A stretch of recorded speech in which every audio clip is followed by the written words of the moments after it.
जरा एक बहुत ही आम स्थिति की कल्पना कीजिए। एक मकान मालिक है जिसने एक ठेकेदार को अपने किराएदार से किराया वसूलने का काम सौंपा है।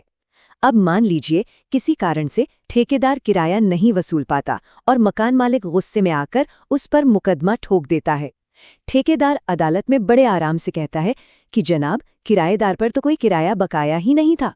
लेकिन रुकिए, किराएदार ने कुछ ही समय पहले किसी तीसरे व्यक्ति के सामने ये माना था कि उसे किराया देना है। तो अब सवाल ये उठता है कि क्या मुकदमे से बिल्कुल बाहर बैठे इस किराएदार की बातों का इस्तेमाल अदालत में उस ठेकेदार के खिलाफ एक मजबूत साक्ष्य यानी सबूत के रूप में किया जा सकता है? सच कहूं तो ये एक ऐसा दिलचस्प सवाल है जो साक्ष्य कानून की दुनिया में बहुत बड़ी अहमियत रखता है। इस खास मास्टर क्लास विश्लेषण में आपका स्वागत है। आज हम भारतीय साक्ष्य अधिनियम 2023 की धारा 17 का पूरा पोस्टमार्टम करने वाले हैं। देखिए, ये कानून का एक बेहद जटिल लेकिन यकीन मानिए उतना ही आकर्षक हिस्सा है।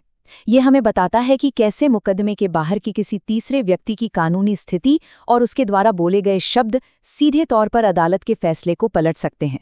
तो चलिए, बिना देर किए इस रोमांचक कानूनी सफर की शुरुआत करते हैं। ये वीडियो कानून की किताब YouTube चैनल के लिए बनाया गया है। ऐसे और वीडियो के लिए लाइक करें और सब्सक्राइब करें। अच्छा, तो आज के इस विश्लेषण का एजेंडा बहुत ही स्पष्ट और संरचित है। हम इसे 6 मुख्य भागों में समझेंगे। पहला, धारा 17 का परिचय और आधार। दूसरा, मुख्य प्रावधान और अनिवार्य शर्तें। तीसरा, इसका काल्पनिक परीक्षण और गहन विश्लेषण। चौथा, केस स्टडी और व्यावसायिक दृष्टिकोण। पांचवां, परीक्षा बूस्टर जिसमें ट्रिक्स और MCQs होंगे। और छठा, निष्कर्ष और इसका व्यावहारिक महत्व। तो चलिए डाइव इन करते हैं भाग 1 में, धारा 17 का परिचय और आधार। साक्ष्य कानून में अक्सर एक बड़ी समस्या आती है कि जो व्यक्ति मुकदमे में सीधा पक्षकार है ही नहीं, उसकी बातों को अदालत में सबूत कैसे मान लिया जाए। यहीं पर धारा 17 एक पुल की तरह काम करती है। इसे गहराई से समझने के लिए सबसे पहले हमें इन 2 शब्दों को समझना होगा, स्थिति यानी पोजीशन और दायित्व यानी लायबिलिटी। स्थिति का मतलब है किसी व्यक्ति की कानूनी हैसियत, जैसे वो किराएदार है, जमानतदार है या फिर कोई ऋणी है। और दायित्व का मतलब है उसकी कानूनी जिम्मेदारी, जैसे किराया देना या कर्ज चुकाना। आपको बस ये याद रखना है कि धारा 17 तभी लागू होती है जब अदालत में मुख्य मुद्दा ही किसी तीसरे व्यक्ति की स्थिति या दायित्व को साबित करना हो। अब आगे बढ़ते हैं भाग 2 की ओर, मुख्य प्रावधान और अनिवार्य शर्तें। ये प्रावधान बिल्कुल स्पष्ट करता है कि एक तीसरे व्यक्ति का कथन कब कानूनी रूप से सुसंगत स्वीकृति यानी एक एडमिशन बन जाता है। देखिए, धारा 17 की रीढ़ ये 3 अनिवार्य शर्तें हैं और इनका पालन होना बेहद जरूरी है। पहली शर्त है कि किसी वाद के पक्षकार के विरुद्ध उस तीसरे व्यक्ति की स्थिति या दायित्व साबित करना जरूरी हो। दूसरी और मैं कहूँगी सबसे अहम शर्त यह है कि कथन ठीक उसी अवधि में किया गया हो जब वो व्यक्ति उस स्थिति में था। और तीसरी शर्त है सुसंगतता की कसौटी, जिसे हम काल्पनिक परीक्षण या हाइपोथेटिकल टेस्ट कहते हैं। अगर ये तीनों शर्तें पूरी होती हैं, सिर्फ और सिर्फ तभी उस कथन को साक्ष्य माना जाएगा। चलिए अब आते हैं भाग 3 पर, काल्पनिक परीक्षण और उसका गहन विश्लेषण। अब यहाँ जो सबसे दिलचस्प बात है वो है ये काल्पनिक परीक्षण। ये न्यायालय द्वारा इस्तेमाल किया जाने वाला एक बहुत ही बेहतरीन कानूनी फिल्टर है। इसमें न्यायालय एक कल्पना करता है। जज खुद से पूछते हैं कि जिस तीसरे व्यक्ति की बात हो रही है, अगर सीधे उसी पर मुकदमा लाया गया होता तो क्या उसकी कही गई बात उस मुकदमे में उसके ही खिलाफ सबूत मानी जाती? अगर इसका उत्तर हाँ है तो समझ लीजिए कि उस कथन को वर्तमान मुकदमे में भी स्वीकृति मान लिया जाएगा। ये फिल्टर सुनिश्चित करता है कि अदालत का समय बर्बाद न हो और केवल सचमुच प्रासंगिक बातें ही सामने आएं। यहाँ अक्सर लोगों के मन में कन्फ्यूजन पैदा हो जाता है कि आखिर धारा 16 और धारा 17 में क्या अंतर है। इसे समझना बहुत जरूरी है। देखिए, धारा 16 में कथन करने वाला खुद मुकदमे का पक्षकार होता है और अपनी ही बात से फंसता है, जबकि धारा 17 में बोलने वाला व्यक्ति मुकदमे का हिस्सा बिल्कुल नहीं है, लेकिन उसकी स्थिति साबित करनी है। और मजे की बात यह है कि उसका कथन वाद के किसी पक्षकार के खिलाफ इस्तेमाल होता है। ये दरअसल पुराने 1872 के अधिनियम की धारा 19 का ही नया और अधिक स्पष्ट रूप है। अच्छा, इस महत्वपूर्ण बिंदु पर एक बहुत बड़ा मिथक भी है जिसे तोड़ना जरूरी है। कुछ लोग सोचते हैं कि अगर कोई किराएदार मकान खाली करने के महीनों बाद जाकर कहता है कि हाँ भाई मैं किराया देता था, तो उसे धारा 17 में इस्तेमाल किया जा सकता है। लेकिन वास्तविकता क्या है? वास्तविकता ये है कि समय की पाबंदी यहाँ बहुत ही सख्त है। अगर कथन स्थिति खत्म होने के बाद किया गया है तो वो इस धारा के तहत बिल्कुल भी स्वीकृति नहीं माना जाएगा। कथन ठीक उसी स्थिति के दौरान का होना चाहिए, पीरियड। अब देखते हैं भाग 4, केस स्टडी और व्यावसायिक दृष्टिकोण। थ्योरी तो हमने बहुत समझ ली, अब इसे वास्तविक जीवन के परिदृश्य में कानून के आधिकारिक दृष्टांत से समझते हैं। एक कहानी की तरह सुनिए। यहाँ मकान मालिक है ख, ठेकेदार है क और किराएदार है ग। अब ठेकेदार क कहता है कि किराएदार ग पर कोई किराया बकाया नहीं था, इसलिए वो वसूल नहीं पाया। लेकिन यहाँ एक ट्विस्ट है, ग ने पहले ही एक पत्र लिखकर माना था कि उस पर किराया बकाया है। तो हुआ क्या? किराएदार ग का यह पत्र ठेकेदार क के बचाव को पूरी तरह से काट देता है और सीधे सीधे उसके खिलाफ एक पक्का सबूत बन जाता है। अब जरा सोचिए कि कोर्टरूम में असल में क्या होता है। हर पेशेवर का इस धारा को देखने का अपना एक अलग नजरिया होता है। पुलिस या जांच अधिकारी यानी आईओ हमेशा व्हाट्सएप चैट या अनुबंध जैसी लिखित साक्ष्य खोजते हैं।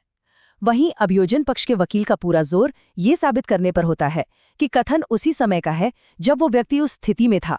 दूसरी तरफ बचाव पक्ष का वकील कोशिश करता है कि किसी तरह उस काल्पनिक परीक्षण को विफल साबित कर दे ताकि सबूत खारिज हो जाए। और अंततः एक न्यायाधीश बहुत ही व्यवस्थित रूप से उन तीनों शर्तों की जांच करता है। ये वीडियो कानून की किताब YouTube चैनल के लिए बनाया गया है। ऐसे और वीडियो के लिए लाइक करें और सब्सक्राइब करें। चलिए अब आते हैं लॉ के छात्रों के सबसे पसंदीदा हिस्से पे, भाग 5, परीक्षा बूस्टर, जहां हम कुछ ट्रिक्स और MCQs देखेंगे।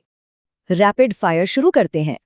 पहला प्रश्न, धारा 17 के तहत किसी तीसरे व्यक्ति की बात को स्वीकृति बनाने के लिए सबसे अनिवार्य शर्त क्या है? जैसा कि हमने अभी चर्चा की है, इसका सही उत्तर है कि वह कथन ठीक उसी स्थिति या दायित्व के दौरान किया गया हो। याद रखिएगा, समय की पाबंदी ही इस धारा की असली आत्मा है। अब दूसरे प्रश्न पर आते हैं। ये सवाल परीक्षाओं में बहुत बार पूछा जाता है। उस आधिकारिक क ख ग वाले उदाहरण में ये क कौन है? इसका सही उत्तर है भाटक संग्रह का ठेकेदार यानी रेंट कलेक्टर। ये वही व्यक्ति है जिस पर मुकदमा किया गया है और जिसके खिलाफ किराएदार की बात को सबूत बनाया जा रहा है। तीसरा और अंतिम त्वरित प्रश्न, ये जो काल्पनिक परीक्षण है, इसका मुख्य काम आखिर है क्या? सही जवाब है ये फिल्टर करना कि क्या वही कथन सीधे उस तीसरे व्यक्ति पर मुकदमा होने की स्थिति में उसके खिलाफ इस्तेमाल हो सकता था या नहीं। अप्रासंगिक बातों को अदालत से बाहर रखने का ये एक अचूक तरीका है। चलिए इसे एक मानसिक फ्लो चार्ट की तरह समझते हैं। जब कोई जज फैसला लिखता है तो उसके दिमाग में यही लॉजिकल फ्लो चार्ट चलता है। स्टेप 1, क्या किसी तीसरे की स्थिति साबित करनी है? अगर हाँ तो स्टेप 2, क्या कोई कथन किया गया है? अगर हाँ तो स्टेप 3, क्या वो कथन उसी दौरान का है? अगर हाँ तो अंत में स्टेप 4, क्या वो काल्पनिक परीक्षण में पास होता है? अगर जवाब फिर से हाँ है तो बस वो कथन एक पक्का साक्षी बन गया। और अब बारी है उस अल्टीमेट मेमोरी ट्रिक की, जो इस पूरी धारा को आपके दिमाग में हमेशा के लिए लॉक कर देगी। आपको बस ये 4 अक्षर याद रखने हैं: स्था, दा, काल, कल्प। स्था से स्थिति, दा से दायित्व, काल से उस समय की अवधि यानी टाइमलाइन और कल्प से काल्पनिक परीक्षण। बस इतना सा सूत्र याद रख लिया तो समझ लीजिए धारा 17 पूरी तरह आपकी मुट्ठी में है। अब हम पहुंच गए हैं अपने अंतिम भाग यानी भाग 6 पर, निष्कर्ष और इसका व्यवहारिक महत्व। अगर हमें पूरे विश्लेषण का सारांश निकालना हो तो 5 मुख्य बातें हमेशा याद रखनी है। तीसरे व्यक्ति की स्थिति साबित करना, उसी दौरान का कथन होना, काल्पनिक परीक्षण का पास होना, सुसंगतता और यह कि स्थिति खत्म होने के बाद की बात बिल्कुल अमान्य है। लेकिन यहाँ जो सबसे ज्यादा ध्यान देने वाली बात है वो ये कि आज के डिजिटल युग में यह सिर्फ कागजी पत्रों तक सीमित नहीं है। किसी किराएदार या जमानतदार द्वारा किया गया एक साधारण सा व्हाट्सएप मैसेज, कोई ईमेल या पेटीएम और ओयो जैसे प्लेटफॉर्मों पर किया गया डिजिटल लेन देन भी धारा 17 के तहत एक मजबूत स्वीकृति बन सकता है। जी हाँ, आज के समय में किसी भी व्यक्ति की डिजिटल छाप ही उसकी कानूनी स्थिति का सबसे पक्का सबूत है। तो चलिए इस पूरे विश्लेषण को एक बहुत ही प्रभावशाली और गहरे विचार के साथ समाप्त करते हैं।